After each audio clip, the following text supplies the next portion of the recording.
हरे कृष्ण कृष्ण कृष्ण हरे हरे, हरे राम राम राम हरे हरे। श्रीमद् भगवद गीता अध्याय 4 श्लोक संख्या 12 4.12।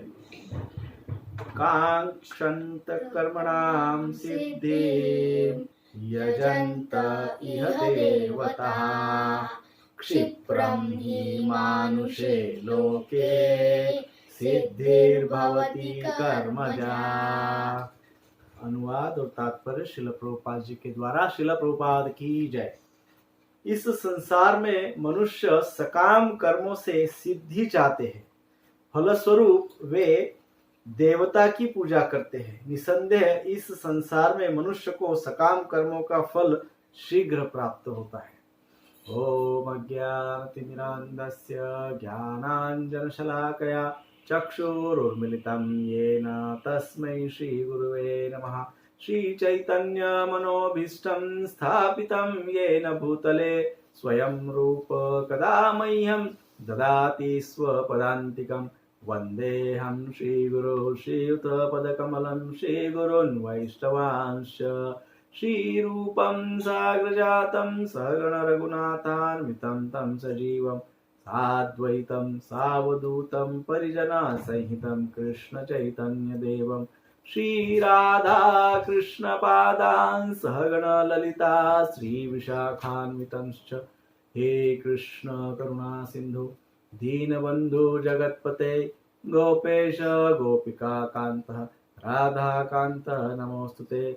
तप्त कांचन गौरांगी श्रीराधे वृंदावनेश्वरी वृषभानुसुते देवी प्रणमामि हरिप्रिये। वाञ्छाकल्पतरुभ्यश्च कृपा सिन्धुभ्य एव च पतितानां पावनेभ्यो वैष्णवेभ्यो नमो नमः। जय श्री कृष्ण चैतन्य प्रभु नित्यानंद श्री अद्वैत गदाधर श्रीवासादि गौर भक्त वृंद। हरे कृष्ण कृष्ण कृष्ण हरे हरे, हरे राम राम राम हरे हरे। हरे कृष्ण कृष्ण कृष्ण हरे हरे, हरे राम राम राम हरे हरे। हरे कृष्ण कृष्ण कृष्ण हरे हरे, हरे राम राम राम हरे हरे। श्रील प्रभुपाद की जय। तो भगवान ने इसके पूर्व के श्लोक में श्लोक संख्या 12 4.11, इसके पूर्व के श्लोक में भगवान ने कहा था कि जो मुझे जिस भाव से स्वीकार करता है मैं भी उसका उसी भाव में स्वीकार करता हूं। अर्थात भगवान इतना सिंपल फॉर्मूला बता रहे हैं, इतना सरल बता रहे हैं, एकदम सीधा सीधा सरल मार्ग है कि जो मुझे जिस भाव में मेरा स्वीकार करता है मैं भी उसको उसी भाव में स्वीकार करता हूं। एकदम सरल बात भगवान ने कही, बहुत सिंपल करके बता दिया है कि जैसा भाव होगा वैसे आपको भगवान प्राप्त होगा। इतना सिंपल भगवान ने कहे हैं। फिर भी इतना साधारण सिंपल होने पर भी ऐसा क्यों है कि लोग भगवान का आश्रय नहीं लेते हैं। भगवान के आश्रय का एकदम सर्व सामान्य सिंपल तरीका भगवान ने पिछले श्लोक में बताया है, परंतु ऐसा सिंपल तरीका होने पर भी सर्वसाधारण देखा जाता है कि लोग भगवान का आश्रय नहीं लेते हैं। वो भगवान का आश्रय क्यों नहीं लेते हैं? What is the reason? क्या कारण है कि इतना सरल मार्ग होने पर भी, सरल बात भगवान ने बताई है, टॉप सीक्रेट भगवान ने बताया, फिर भी लोग उसको नहीं स्वीकार करते हैं। तो क्या कारण है? उसका क्या कारण है? वो कारण भगवान इस श्लोक में बता रहे हैं। What is the reason? इस श्लोक की जो प्रथम पंक्ति है, कांक्षतः कर्मणा सिद्धि यजन्तः इह देवता। कांक्ष अर्थात कर्मों की सिद्धि चाहने वाले लोग इस संसार में क्या करते हैं, इस संसार में भगवान का शरण नहीं करते हैं ग्रहण, भगवान का शरण ग्रहण नहीं करते हैं। वे क्या करते हैं, वो देवी देवताओं को और अनेक तंत्र विद्याएं वगैरह वगैरह इनके प्रति आकर्षित हो जाते हैं। भगवान का आश्रय नहीं लेते, शरणागति उनमें नहीं होती है। उनको क्या चाहिए, उनको देवी देवता चाहिए, कोई तंत्र विद्या चाहिए। और किस लिए चाहिए, क्योंकि वो क्या चाहते हैं, कर्मों की सिद्धि। केवल यही उद्देश्य उनके जीवन का होता है, कर्मों की सिद्धि। पिछले श्लोक में भगवान ने क्या कहा था, भाव की बात कही थी। पिछले श्लोक में भगवान ने शरणागत भक्त की बात कही थी। एक शरणागत भक्त होते हैं, किस प्रकार से भगवान के प्रति वो भाव रखते हैं और फिर उस भाव को कैसे भगवान प्रतिसाद देते हैं। तो पिछले श्लोक में शरणागत भक्तों की बात भगवान ने कही थी। इस श्लोक में भगवान कर्मों की सिद्धि चाहने वाले भक्तों की बात कर रहे हैं। हाँ, पिछले श्लोक में कहे थे, जिसको मेरे प्रति भाव होता है मैं भी उसके प्रति वैसा ही भाव रखता हूं और मैं उसे प्राप्त हो जाता हूं, वो मुझे प्राप्त करता है।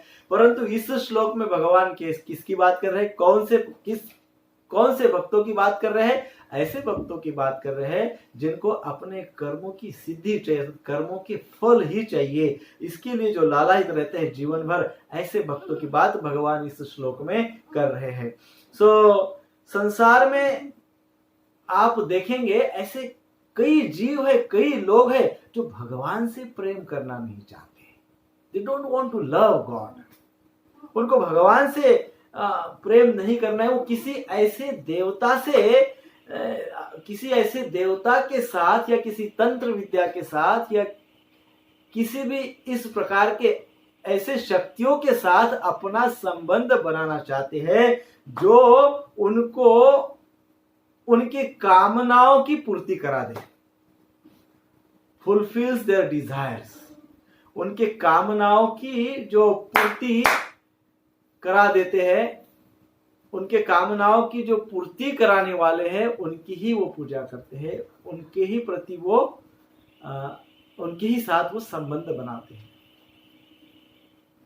भगवान के साथ संबंध नहीं बनाते हैं, भगवान के प्रति वो अपने प्रेम संबंध बनाना भी नहीं चाहते हैं, क्योंकि वहां तो केवल प्रेम मिलेगा, कामनाओं की पूर्ति तो देवी देवताओं के पास होगी। कामनाओं की पूर्ति क्यों करना होती है, व्हाई, क्यों हमारी इच्छाओं की पूर्ति करना चाहते हैं हम, और स्पेशली ऐसी इच्छाएं जो कर्मों की सिद्धियां चाहते हैं, अर्थात कर्मों के फल चाहते हैं। ऐसे ही इच्छाओं की हम पूर्ति करना चाहते हैं। क्या कारण है, क्योंकि हमको हमारे इस मनुष्य शरीर का सम्मान करना चाहते हैं। हम मटेरियल लाइफ में, भौतिक जीवन में एक सम्मानित होना चाहते हैं। हम भौतिक सम्मान चाहते हैं, अपना मान सम्मान, फेमस होना चाहते हैं, है ना, भौतिक सम्मान चाहते हैं, परंतु आत्म सम्मान नहीं चाहते। जो व्यक्ति भौतिक सम्मान चाहते हैं संसार में, एक्सटर्नल डिग्निटी, मटेरियल डिग्निटी, ये जो चाहेंगे वो इस प्रकार से तंत्र विद्या, शक्ति या देवी देवताओं के साथ अपने संबंध दृढ़ बनाएगा। परंतु जो व्यक्ति आत्मा का सम्मान चाहता है, वो व्यक्ति आध्यात्मिकता की ओर जाएगा, वो व्यक्ति भगवान के प्रति शरणागत होगा, वो भगवान से प्रेम करेगा। So dignity of soul and dignity of material body, दो बातें हमारे पास है। हमारा संपूर्ण ध्यान हम ज्यादातर समाज में देखते हैं, ज्यादातर लोगों का ध्यान मटेरियल डिग्निटी की ओर जाता है ना, भौतिक मान सम्मान की ओर जाता है, आत्मा की मान सम्मान की ओर कोई नहीं। What is the dignity of soul? आत्मा का सम्मान किसको कहते हैं? हमने आत्मा का सम्मान किया, कैसे पता चलेगा? हाँ? तो आत्मा का स्वभाव क्या है? आत्मा का स्वभाव है प्रेम।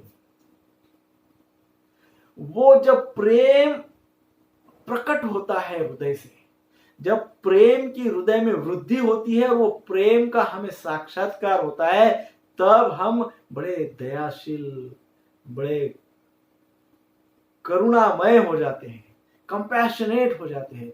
सो जो कंपैशन, जो दया भाव, जो ममता, ममत्व, प्रेम भाव, ये सब कहां से आता है? हृदय से आता है, आत्मा से आता है। आत्मा के लक्षण हैं, क्योंकि आत्मा का मूल स्वभाव प्रेम है, अर्थात सेवा। प्रेम अर्थात सेवा। तो आत्मसम्मान और भौतिक सम्मान, ये दोनों में बहुत बड़ा डिफरेंस है। जो व्यक्ति आत्मसम्मान चाहता है वो व्यक्ति का स्वभाव होगा प्रेम। जो व्यक्ति भौतिक सम्मान चाहता है वो व्यक्ति का स्वभाव होगा स्वार्थ। तो ये दो श्लोकों में दो बहुत बड़ी बातें बताई है।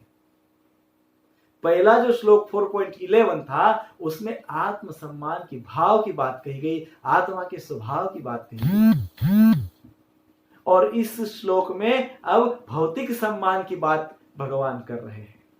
जो ज्यादातर समाज में लोग इसी को चाहते हैं, भौतिक सम्मान को ही चाहते हैं। भौतिक सम्मान कब मिलेगा? जब हमारी इच्छाओं की पूर्ति होगी, जब हमको भौतिकता में हम यशस्वी हो जाएंगे। और भौतिकताओं में यशस्वी होने के लिए, अपनी कामनाओं की पूर्ति करने के लिए फिर देवी देवताओं का सहारा लेना होता है, देवी देवताओं के साथ संबंध बनाने होते हैं। और इस प्रकार से फिर वे लोग क्या करते हैं? ऐसे शक्तियों के साथ, तंत्र विद्याओं के साथ, देवी देवताओं के साथ संबंध बनाते हैं। संबंध किस लिए बनाते हैं? संबंध अपनी कामना पूर्ति के लिए बनाते हैं। सो ये जो देवी देवताओं के साथ जो संबंध ये जीव बनाता है अपनी कामना पूर्ति के लिए, ये संबंध में कोई रस नहीं होता है, निरस है। ये संबंध में कोई रस नहीं होता है, ये पूर्णतः निरस संबंध होता है। ऐसा क्यों निरस क्यों होता है? जैसे उदाहरण समझिए कि मुझे अभी बहुत बहुत मेरी इच्छाएं पूर्ण करनी है, बहुत धन एकत्रित करना है, बड़े यशस्वी होना है सब, तो मैं एक अमुक देवताओं का अनुष्ठान करता हूँ। अब अनुष्ठान करने के लिए मैंने वो देवता के साथ एक संबंध तो बनाया है, परंतु इसमें रस नहीं है। रस क्यों नहीं है? रस इसलिए नहीं है कि मेरा वो देवताओं के प्रति कोई सेवा भाव वगैरह नहीं है। मुझे वो देवता के प्रति कोई सेवा भाव नहीं है ना। हम कई बार आरती में क्या करते हैं, बहुत आरतियां गाते हैं, भौतिक स्तर पे लोग कहते हैं क्या वो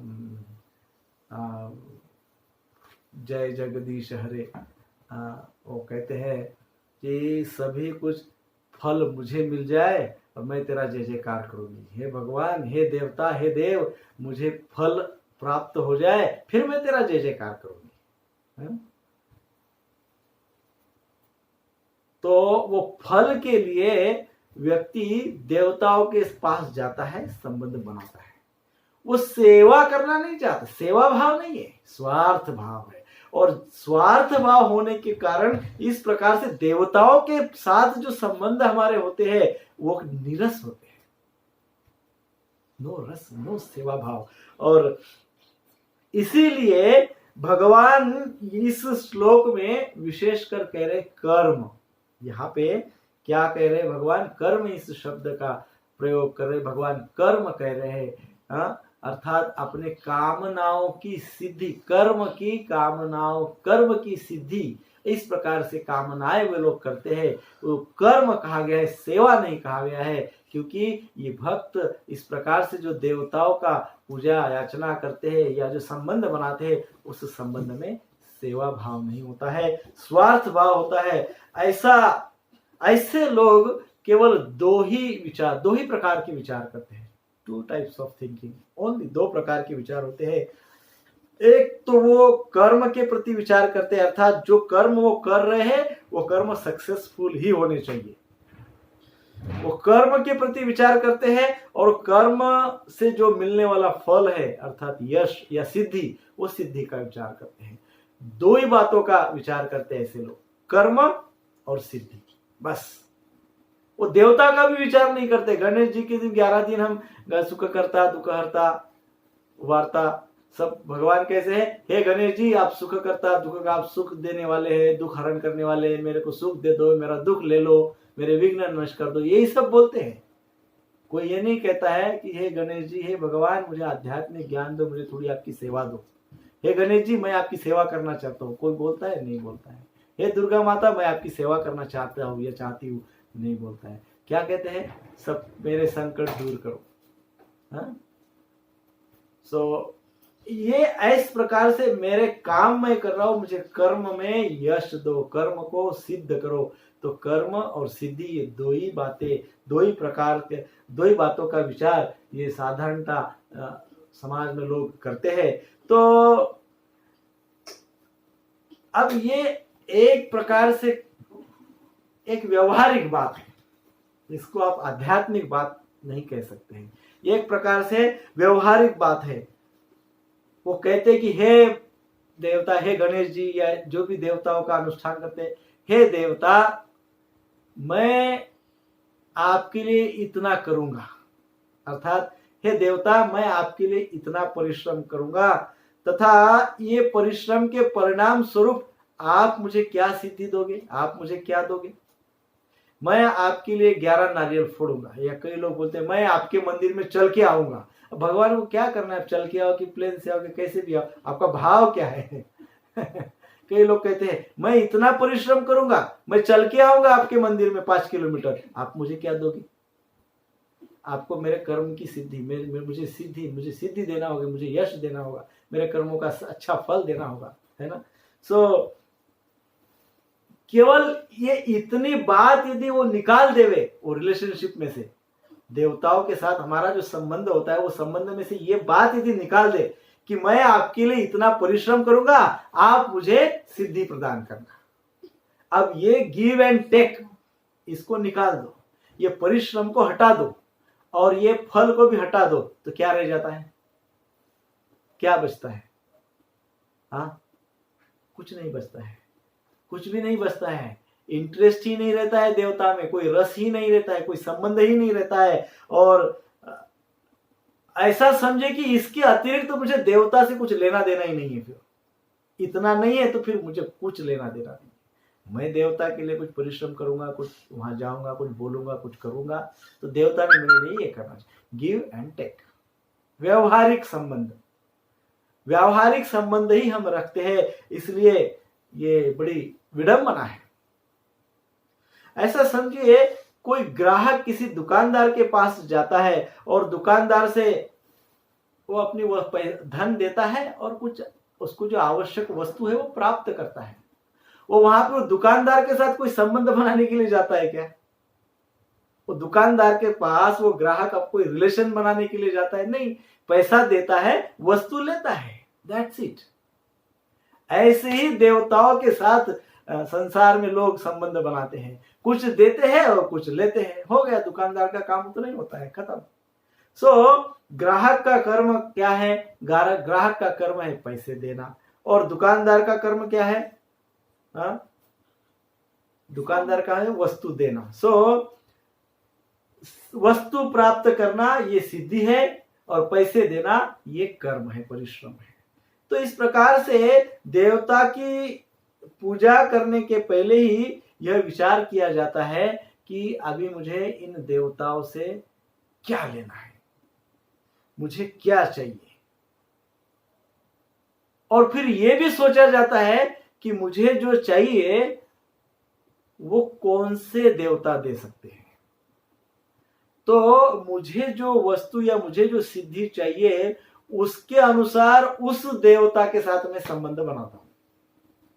जैसे मान लो बहुत सारे व्यापार में बड़ी समस्याएं आ रही हो, या कोई कष्ट हो रहे हो, और कोई अपॉर्चुनिटी नहीं मिल रही हो किसी प्रकार की, तो फिर व्यक्ति क्या करता है? अपॉर्चुनिटी नहीं मिल रही है तो व्यक्ति क्या करता है? गणेश जी के पास जाता है। गणेश जी, बहुत समस्याएं आ रही, बड़ी दिक्कतें आ रही है, सारे दिक्कतों को दूर करिए। हे गणेश जी, सारे दिक्कतों को दूर करिए।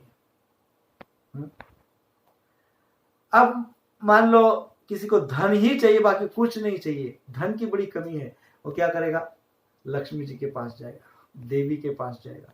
किसी को शारीरिक समस्या है, बल चाहिए, शारीरिक समस्या है, तो अनेकों अनेकों देवताओं की पूजा, अपने ग्राम देवता, कुल देवता, इष्ट, ये सारे देवताओं की, स्थान देवता, ऐसे सारे देवताओं की वो पूजा करते रहते हैं। और उनसे क्या करते हैं, कर्म करते हैं।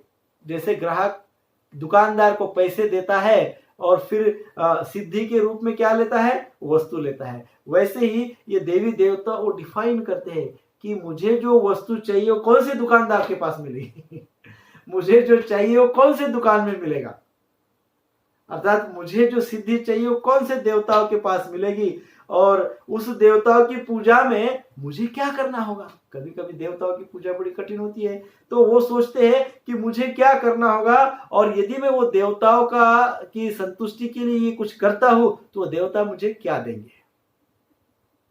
ऐसे इस प्रकार से पूरा व्यावहारिक बात की जाती है, पहले ही पूजा शुरू होने के पहले ही पूरा व्यावहारिक बात की जाती है। सो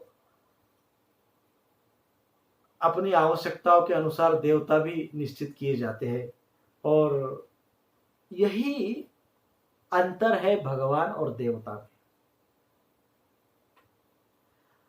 भगवान पिता समान होते हैं और देवता दुकानदार के समान होते हैं। भगवान पिता समान होते हैं। यदि दुकानदार वस्तु नहीं दे, मान लो हमको कोई वस्तु न दे दुकानदार, तो फिर दुकानदार को हमसे पैसे लेने का भी अधिकार नहीं होता है। हाँ, मतलब अर्थात दुकानदार के लिए हम कोई परिश्रम नहीं करेंगे। फिर यदि हमको दुकानदार कुछ वस्तु नहीं देंगे तो हम उनके लिए कुछ नहीं करेंगे। परंतु पिता के साथ ऐसा नहीं होता है। पिता के साथ पिता को हमसे पैसे लेने का भी अधिकार है और वस्तु देने का भी अधिकार है। पिता हमसे पैसे ले भी सकते हैं, हमसे कर्म ले भी सकते हैं और वस्तु दे भी सकते हैं। और दूसरी बात, हमसे कर्म भी ले सकते हैं या हमसे सेवा भी ले सकते हैं या हमसे पैसे भी ले सकते हैं और हमको वस्तु भी नहीं दे सकते हैं। ये पिता का ही अधिकार है। मान लो कोई दुकानदार ऐसा करे कि हमसे पैसे ले लिए और वस्तु नहीं दिए, तो हमको बड़ा क्रोध आता है। परंतु भगवान पिता समान है। पिता कई बार कोई वस्तु लेने के लिए पिता मना करते हैं। मान लो किसी बालक को दुकान से तंबाकू चाहिए, उसके पास 10 रुपए है, तो 10 रुपए लेके गया दुकानदार के पास, तो तंबाकू मांगा तो दुकानदार तो उसको 10 रुपए का तंबाकू दे देगा। हाँ? परंतु पिता के पास गया, पिता को बोला कि हे पिताश्री, मुझे मेरे पास 10 रुपए है, मैंने इकट्ठा किए हैं, ये 10 रुपए का मुझे तंबाकू चाहिए। पिताजी क्या करेंगे? उससे वो 10 रुपए भी ले लेंगे और उसको तंबाकू भी नहीं देंगे। हाँ? और ऊपर से शिक्षा करेंगे, दंड करेंगे। तो ये भगवान का स्वभाव है। सो भगवान कभी भी हानिकारक वस्तु प्रदान नहीं करते, पिता है हमारे।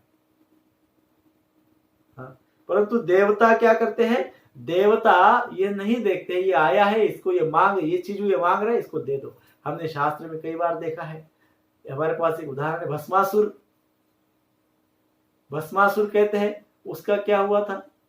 उसने वरदान मांग लिया शिव जी से कि मैं जिसके सर पे हाथ रखूंगा वो भस्म हो जाएगा, और शिव जी ने दे दिया। अब वो वरदान लेने से भस्मासुर का कल्याण हुआ क्या?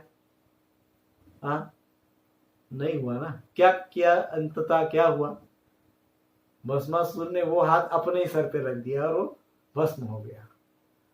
तो यही बात है कि देवी देवता जो वरदान मांगोगे वो हमको दे देंगे, परंतु भगवान ऐसे नहीं करते हैं। भगवान क्या करते हैं? भगवान हमारा कल्याण देखते हैं। क्या इसका वास्तव में कल्याण होगा इसमें? यदि कल्याण हो तो उस हित में ही भगवान हमको आशीर्वाद देते हैं, हमारी इच्छाओं की पूर्ति करते हैं। श्रील प्रभुपाद जी ने इसके ऊपर प्रवचन किया था, इस श्लोक के ऊपर। इस प्रवचन में प्रभुपाद जी कहते हैं कि देवता अर्थात भौतिक जगत के देवता, वो हमको हमारे मटेरियल डिजायर्स को पूर्ण करते हैं, भौतिक इच्छाएं वो देते हैं, और वो उनका कर्तव्य है। हम यदि भक्ति करेंगे, भगवान की प्रसन्नता के प्रयास करेंगे, तो देवी देवता अनायास ही हमारी इच्छाएं पूर्ण करेंगे, वो मिल ही जाएगा। जैसे दुकानदार को हम धन देंगे तो उसको वस्तु देना अनिवार्य है, वैसे ही हम भगवान को प्रसन्न करेंगे तो हम ये न केवल हम उनको धन दे रहे, बल्कि हम उनको जिन्होंने बनाया है, मूल सप्लायर, उनको जो सप्लाई कर रहा है, उनका जो मूल स्रोत है, उनकी हम यदि भक्ति करते हैं तो देवी देवता अनायास ही इच्छा पूर्ण करते हैं। हमारा कर्तव्य क्या है? भगवान की शरण लेना, भगवान का प्रेम प्राप्त करना। हमारे आत्मा का सम्मान क्या है? आत्मा का सम्मान किसमें है ये देखना। हम केवल क्या देखते हैं? हमारे शरीर का और हमारे भौतिकता का सम्मान, भौतिक अस्तित्व का सम्मान किसमें है, उसी के पीछे हम पड़े रहते हैं। आत्मा का सम्मान हमारा केवल हमारी सही पहचान करने में होता है। आत्मा का सम्मान किसमें होता है? जिसमें मैं अपनी सही पहचान करूं, उसमें आत्मा का सम्मान होता है। तो श्रील प्रभुपाद जी कहते हैं यह जो देवी देवता जो है वो भौतिक संसार जो है ना, भौतिक संसार के लिए होते हैं, भौतिक इच्छाओं को पूर्ण करने के लिए होते हैं, भौतिक संसार के लिए होते हैं। और भौतिक संसार की विशेषता ये है कि ये चलचित्तम चलत वित्तम चंचलम इदम सर्वम। ये कैसा है? ये चंचल है। चित्त जैसा हमारा मन चंचल है, जैसा धन चंचल है, वैसे ही ये संसार चंचल है। चलचित्तम चलत वित्तम चंचलम इदम सर्वम। और प्रभुपाद जी कह रहे हैं इस प्रकार से ये चंचल है और ये नष्ट होने वाला है ना, नष्ट होने वाला है। तो ये नष्ट होने वाला है तो इसकी कोई वैल्यू नहीं है। इसकी वैल्यू तभी है, इसकी कीमत तभी होगी जब हम इसका उपयोग योग्य दिशा और योग्य मार्ग और योग्य उद्देश्य के लिए करेंगे। योग्य उद्देश्य के लिए, मुख्य उद्देश्य को प्राप्त करने के लिए जब हम ये सारे संसार का, भौतिकता का, देवी देवताओं के आशीर्वाद वगैरह का उपयोग यदि हमारे मुख्य उद्देश्य को प्राप्त करने के लिए करेंगे, तभी जाके ये सिद्ध होगा, तभी जाके ये सिद्ध होगा। तो अन्यथा ये हमको बद्ध कर देंगे, हमको सिद्ध नहीं कर देंगे, हमको बद्ध कर देंगे। दूसरे पंक्ति में कहा गया क्षिप्रम ही मानुषे लोके सिद्धिर भवती कर्मजा। इस मनुष्य जीवन में कर्मों से उत्पन्न सिद्धि शीघ्र मिलती है ना, शीघ्र सिद्धि प्राप्त हो जाती है। हमको जल्दी ही कुछ कर्म करो, अच्छे से कर्म करो, ध्यान से करो, तो हमको शीघ्र ही क्या हो जाती है? वो सिद्धि तो प्राप्त हो जाती है। परंतु इसकी एक विशेषता है। उसकी विशेषता क्या है? उसकी विशेषता है कि जितने जल्दी जितने शीघ्र हमको ये सिद्धि प्राप्त हो जाती है, उतनी ही शीघ्र ये नष्ट हो जाती है। जैसी प्राप्त होती है वैसी समाप्त हो जाती है। परंतु भगवान कृष्ण का, भगवान का वरदान, भगवान की कृपा, भगवान की शरणागति हमारे साथ नित्य रहती है, वो समाप्त नहीं होती है। और इसलिए भगवान इस श्लोक में क्या कर रहे हैं? इस श्लोक में भगवान ये कहते हैं कि संसार में मनुष्य सकाम कर्मों के सिद्धि ही चाहते हैं। क्यों चाहते हैं? भगवान कह रहे सकाम कर्मों की कांक्षतम कर्मणा सिद्धिम। कर्म सिद्धि, कर्म और सिद्धि की कांक्षा इच्छा करते हैं। कांक्षतम कर्मणा सिद्धि। और कहा गया है यजंतम यह देवता, इसलिए यजंत, इसलिए पूजा करते हैं। यह देवता, देवताओं की पूजा करते हैं, क्योंकि भाव क्या है? कांक्षतम कर्मणाम सिद्धि। परंतु ये जो सिद्धि है ये बहुत ज्यादा समय तक टिकने वाली नहीं होती है, बहुत जल्दी नष्ट हो जाती है। सकाम कर्म को ही चाहते हैं। क्यों सकाम कर्म को चाहते हैं? क्या प्रॉब्लम है? आत्मा की सम्मान का बिल्कुल नहीं सोचते हैं, उसका प्रतिक्षण अपमान करते रहते हैं। आत्मा की भूख क्या है, आत्मा का सम्मान किसमें होगा, मेरा स्वयं का परिचय क्या है, मेरा परिचय करना, मेरा परिचय जानना, मेरे परिचय के प्रति मैं अवगत होना, यही आत्मा का सम्मान है। परंतु मेरा सही परिचय क्या है, यही मुझे पता नहीं है। हु एम आई, मैं कौन हूं। और ये मैं कौन हूं यह नहीं जानने के कारण सारी गड़बड़ी हो जाती है। हम केवल देवी देवताओं से सांसारिक वस्तुओं को मांगते रहते हैं जो कि नष्ट होते रहती है, और सारे जीवन में हम ये मांगते रहते हैं, मांगते फिरते रहते हैं। जैसे एक छोटा बालक होता है, एक बालक के सामने दो चीजें रखिए, एक चॉकलेट रखिए और एक 2000 रुपए का नोट रखिए, तो छोटा बालक क्या लेगा, उसमें से क्या किसकी ओर जाएगा, आकर्षित होगा, चॉकलेट की ओर आकर्षित होगा। क्यों चॉकलेट की ओर क्यों आकर्षित होगा? क्योंकि उसको तुरंत उसका आनंद मिलने वाला है, तुरंत सुख मिलने वाला है ना, इमीडिएट प्लेजर, तुरंत इंद्रिय भोग मिलने वाला है। और नोट लेगा, नीचे उतरेगा, दुकान में जाएगा, 4 दुकान बंद होगी, 5वीं दुकान में मिलेगी, इतना बड़ा दूर है वो टाइम। परंतु चॉकलेट तो तुरंत फाड़ा के खाया, इमीडिएट एंजॉयमेंट। तो देवी देवताओं की पूजा करते ही इसलिए कि इमीडिएट एंजॉयमेंट, तुरंत एंजॉयमेंट हो जाती है, तुरंत सिद्धि प्राप्त हो जाती है। परंतु उस बालक को, छोटा बालक है, उसको यह पता नहीं होता है कि यदि 2000 रुपए का मैं नोट लेता हूं तो मैं उसमें इतने चॉकलेट ला सकता हूं कि कई सालों तक उसका आपूर्ति हो जाए चॉकलेट। परंतु क्योंकि दूरदृष्टि नहीं है ना, दूरदृष्टि नहीं है, हमारी स्वयं के साथ पहचान नहीं है। सारे संसार को तो हम बहुत अच्छे से जान लेते हैं, संसार को ना हमको मत सिखाइए, हम तो बहुत कुछ जानते हैं, बहुत पापड़ बेले हैं कहते हैं। हमने तो कई धूप छाव देखी है, हम तो चंद्र पे चले गए, मंगल पे चले गए, अभी सूर्य पे भी जाके आएंगे। जाके क्या करेंगे वहां पे, क्या व्हाट इज द गोल? सूर्य, चंद्र पे, मंगल पे, ग्रह पे, तारे सब पे गए, व्हाट इज द गोल? सारा संसार हम जानते हैं, बहुत अनुभव है, उद्देश्य जानते हैं क्या जीवन का? नहीं जानते हैं। सब कुछ जानते हैं, जीवन का उद्देश्य नहीं जानते हैं। क्यों नहीं जानते हैं? क्योंकि सब कुछ जानने के पश्चात भी मेरे स्वयं के साथ मेरा परिचय अभी तक नहीं हुआ है कि वास्तव में मैं कौन हूं। क्या मैं शरीर हूं? ये 60 किलो का आदमी यहाँ पे बैठा है, मास, क्या मैं ये शरीर हूं केवल? नहीं। क्या मैं क्या हूं? क्या मैं मन हूं? मैं क्या हूं? तो मैं संपूर्ण पर्सनालिटी हूं, शरीर, मन, बुद्धि, अहंकार, आत्मा, हो सम टोटल। और इस संपूर्ण सारे व्यक्तित्व को मिला के एक व्यक्तित्व होता है, और इस व्यक्तित्व का मूल, इस व्यक्तित्व का इसेंस, इस व्यक्तित्व का आधार होता है आध्यात्मिक व्यक्तित्व, स्पिरिचुअल पर्सनालिटी, है ना। जो स्पिरिचुअल पर्सनालिटी ही मेरा रियल आइडेंटिफिकेशन है, मेरा सही परिचय है। और वो आध्यात्मिक पर्सनालिटी जो है वो कौन है? वो है आत्मा।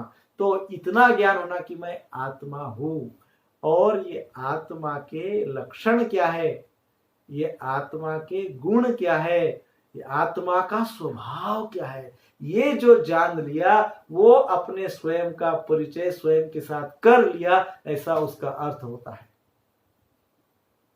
परंतु जो दूरदृष्टि नहीं रखते हैं, जिनको इमीडिएट एंजॉयमेंट चाहिए, तुरंत सुख भोगना है, तो वो लोग क्या करते हैं? वो केवल भौतिकता में ही लीन रहते हैं, कर्म करते रहते हैं और फल की इच्छा करते रहते हैं और दौड़ते रहते हैं।